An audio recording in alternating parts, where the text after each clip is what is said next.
Doing research is easy. Doing research well, that's hard. We know how many things can go wrong. We might be asking leading questions. We might ask the wrong follow-up question. We might ask a follow-up question and we should have been silent. We might go back later and say, why didn't I ask that? Because you missed it in the moment. It could be that we're asking questions when we really should be observing. And then at the end, when we're doing the analysis, do we have all the pieces? Did we talk to the right people? And does our team understand, and are they able to then take that analysis and make something useful out of it? All of these are really difficult to get right. And why do I care? Why do I care about getting it right? I'm a researcher. I love facts. I've always loved facts.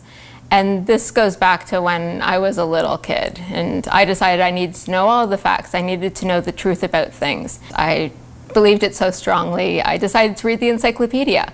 And I read the encyclopedia one summer from A to Z. And then the next year, the encyclopedia sent me a new version.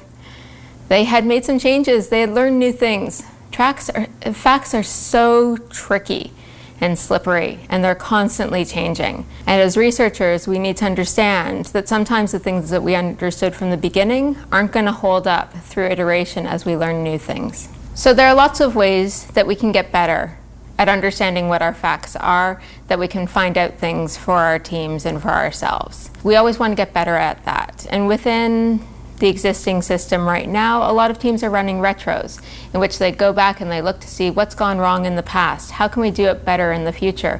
What went well so we can make sure to save that for our future endeavors. But though we have learned to do these retros, it's kind of a slow process. You don't want to go through all the different ways that your research could have gone wrong. Instead, you want to learn from other people and take their best practices and apply them to yourselves. And it doesn't just have to be other researchers. There's so many different ways that we can learn about how to learn about the world from all these other places other than UX. Does this seem like the future of juicing? A lot of people thought it was going to be. They spent over $100 million in venture capital money trying to create the perfect juicer with a single-use pack, and it was going to be amazing. It turns out nobody needed an over-engineered single-use juicer that they could mostly do with their hands. And we can look back and say, that was not very smart of you. Or we can say, these were probably intelligent people, and they were doing the best with what they had, and how can we learn so that we don't have to repeat their same mistakes? So did they test the market well enough? Did they understand whether or not people really wanted this and that they were getting the value out of it? How can we learn from what they had to go through so we don't have to repeat it ourselves? Today I'm going to talk about the replication crisis, why we care about it in UX, how we can know that our own research is at risk of having this happen to us, and some ways that we can mitigate it in the future. I'd like you to imagine that somebody exceptionally generous has just come to you. They've got a lot of time, maybe they've got some money, and they've offered to repeat the last 28 of your studies. Very generous of them, a little bit scary maybe for you. Yeah, what are they going to find? Maybe they're not going to find the same things you will. You'll probably help them out, tell them a little bit about what you did, try to help to make sure that they are going to be as robust as possible. Maybe you had to use a convenience sample and they're going to have a chance to talk to even more people. You had a specific geography, they're going to go across the world. They are going to give you the chance to see whether or not your results hold up. So they try 28 studies, and 15 times they get the same result as you. 15 out of 28 is not a good ratio.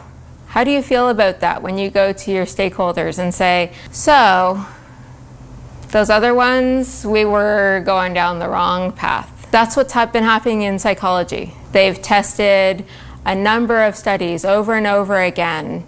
In some cases, they would take 100 studies, 36, 38, 39 would be replicated, and the other ones would not get the same findings. The things that had been seen as statistically significant are not coming up in the new runs. So of course, you're probably familiar with the jokes. Chocolate's good for you, chocolate's bad for you, research says, and everybody kind of laughs and says, what can you do? But we're researchers, and we need to be able to get in front of our stakeholders and say confidently, this is what we found, these are our recommendations, these are what we think needs to happen with our products, with our services, in order to make things better. So as you might imagine, these numbers kind of freaked me out. I've done a lot of studies. I've never published any of them, but what would happen if half of them were wrong, or that you wouldn't get the same finding if you tried them again?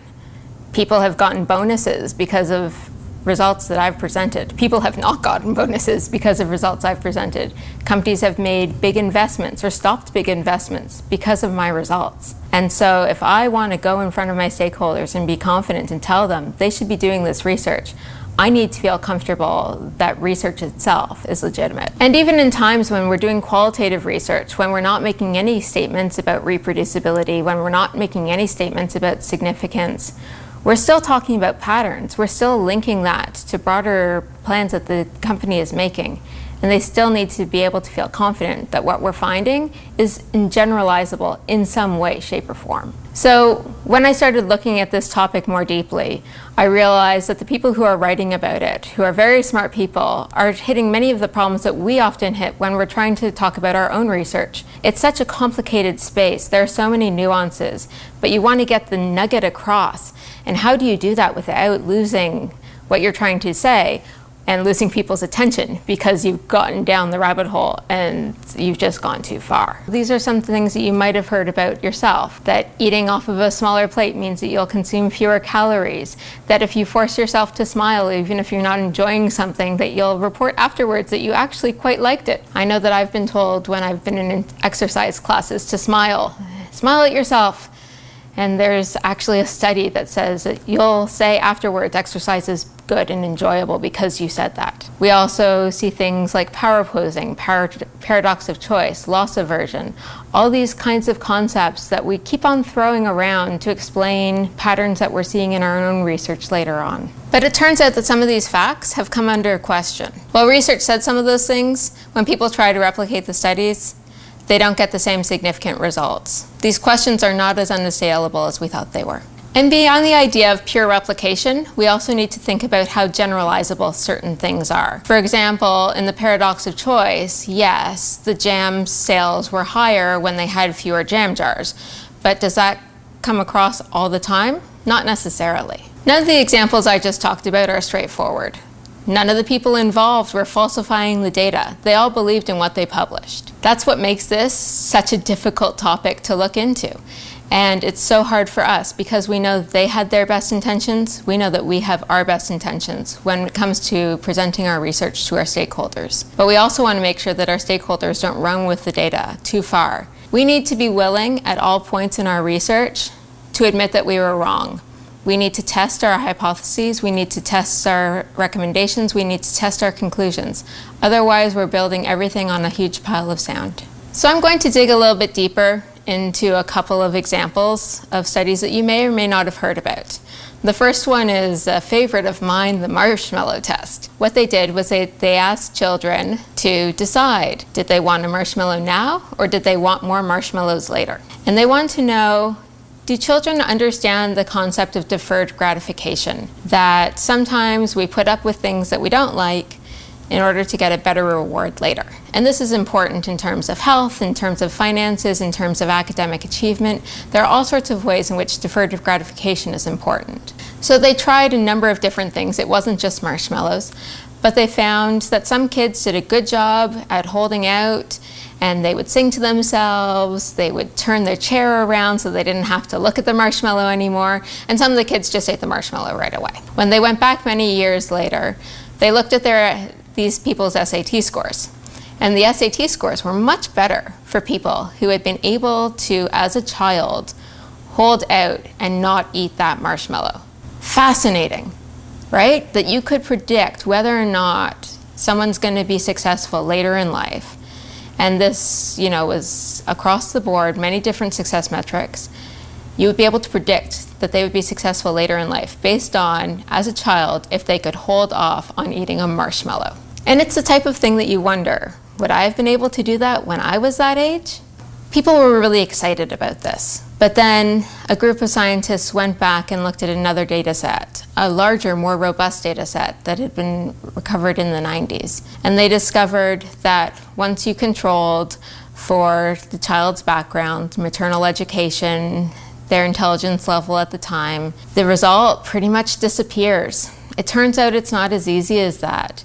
Correlation is not causation. They were looking at something that was related that would help people be successful, but that wasn't the thing. Deferral of gratification, being able to hold off on that marshmallow, is not the only thing that's going to tell you whether or not you're going to be successful later in life. I'm going to talk about the priming studies all at once. These seem to be for a while coming out every month, and they had fun little names like the Lady Macbeth effect, which was the idea that if you ask somebody to tell a lie and then you ask them to rate their interest in different products, they would be more likely to say that mouthwash was really appealing. Or if you told people to do a word puzzle and you put a bunch of words about aging in there, then they would walk more slowly. Or if you showed them ideas about money, they would work harder on a task and take longer before they asked anybody for help. Unfortunately, when people tried to reproduce those studies, the differences just weren't there. They had found nothing. And we had all been so excited about the idea of these nudges. When people get excited about a thing and they want to publish the finding, but they're never going to publish, I didn't find anything. If they didn't find anything, it doesn't get accepted into the papers. And we have the same thing in UX. We get rewarded for finding patterns. Nobody's going to be thrilled if you come back and say, oh, there wasn't really anything in that one. We have the same publish or perish as academia have. So one of the other fascinating things that people found in these replication studies was that either the researcher or the participants knew what was supposed to be found out, they were more likely to find it. So for example, if you talk to economics students, they're more likely to defect in a prisoner's dilemma exercise than just the general population, who are much more likely to cooperate with their confederates. This isn't to say that priming never works. It obviously does in some cases, but we have to be very careful about just generalizing it across every context. Today I've mentioned a number of different studies that have gotten some traction in popular consciousness, and there are even some more. For example, power posing, a TED Talk with over 57 million views. I think that everybody's seen that an expansive posture will make you feel more confident. But she claimed that there was a hormonal change, and nobody's been able to replicate that. I've already mentioned a couple of things to look out for in your own research, things that might indicate that you're at risk, but I'd like to talk about a couple more now. We're often asked to provide a couple of nuggets from the research, a TLDR for our executives to take away, or even before we're out of field, somebody will ask, how's it going? What are you finding? Sometimes we have a sensationalized story. For example, there was a time that I was working on a media study, and we ended up with a person in our sample set who claimed to be a troll.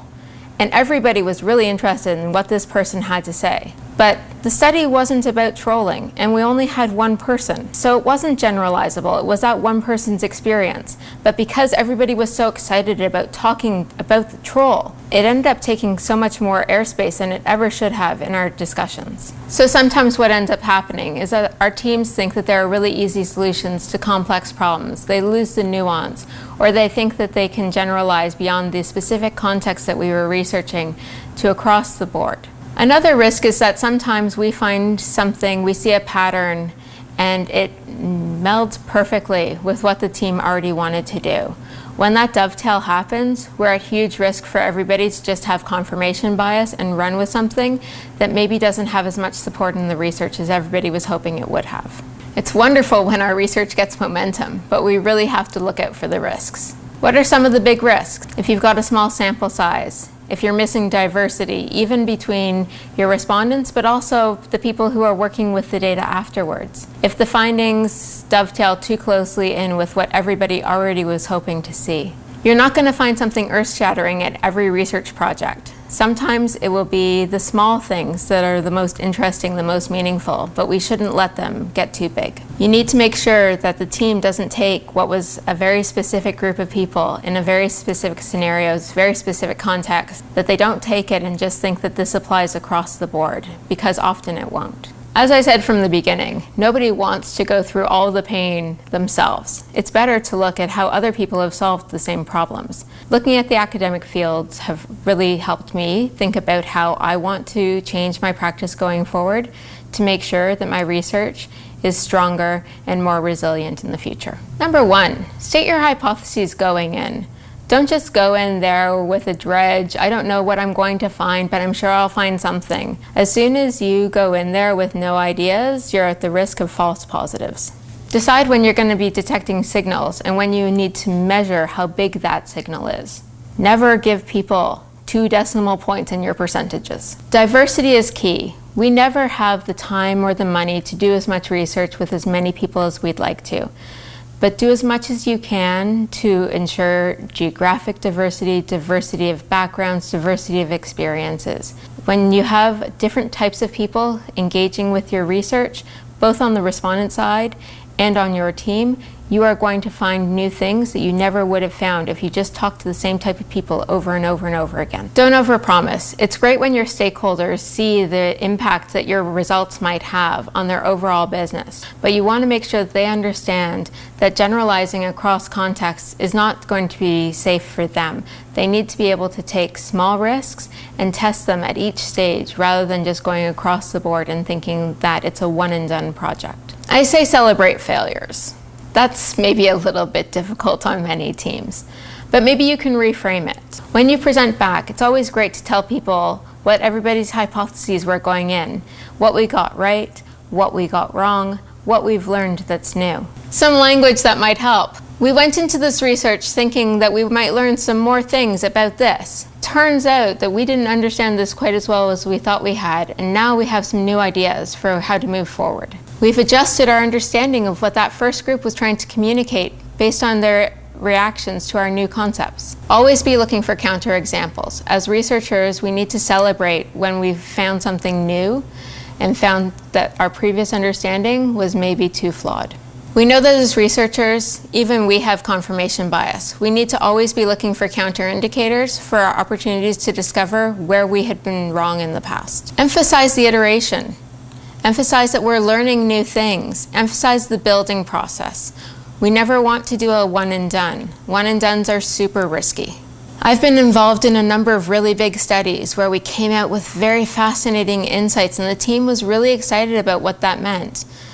But we didn't have any chance to then test the new versions. It's really unfortunate that we didn't build iteration into those particular projects. Your research is going to be stronger if you invite and involve contributions from people from across the team, including outsiders. There was a time when I was an outsider as the researcher to a team, and I was looking through the open ends in a survey, and I saw that there were a lot more mentions of a particular activity than I would have thought would just happen by chance. And I brought it up to the team and I said, yeah, everybody knows. Our audience is really interested in that too. Everybody knows that? How big is this? Like, what is the overlap? And they didn't know that because just everybody knew it. So we measured it. And it turns out it was 3 times over-indexed compared to the general population. And as soon as the team saw that size of a difference, they got really excited and they were able to make some changes in what they were doing in order to look at that overlap that everybody knew, but it took an outsider to point out. Always be willing to be that outsider. And if you can't be that outsider, find the people who can be for you. Research will be more resilient when we build on strong foundations, when we admit that we can't do it alone, and when we admit that uncertainty is part of the process. Which is why I came out of this exploration of crisis and failure with even more confidence in our ability for research to make a meaningful difference. And I hope you feel the same way too.